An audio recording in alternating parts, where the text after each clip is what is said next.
Well, howdy. Shalom. Paul the Apostle says, I am crucified with Christ. Nevertheless, I live. Yet not I, but Christ in me. And the life that I live in the flesh, I live by the faith of the Son of God, who loved me and gave himself for me. I do not frustrate the grace of God.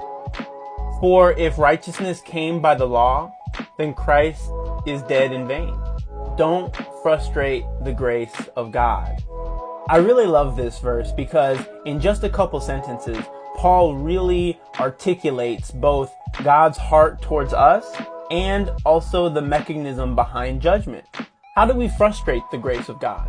It really goes in line with 1 John chapter 2 when we read about Christ being our advocate. Because the whole point of Jesus being our advocate is to convince us of something, not to convince God of something. And so when we think about how would we frustrate the grace of God, it's to not understand God's heart towards us. He loves us unconditionally. His heart towards us is that he would give us anything.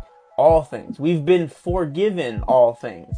And so we frustrate his grace by judging ourselves, by falling to the condemnation, which is a condemnation that we would pose at ourselves.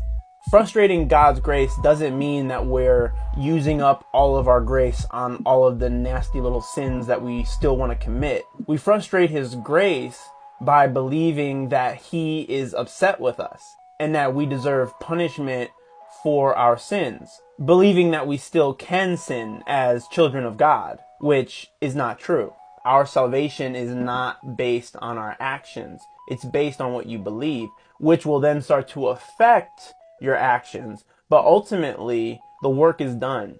I hope that this has been edifying. And of course, until next time, shalom.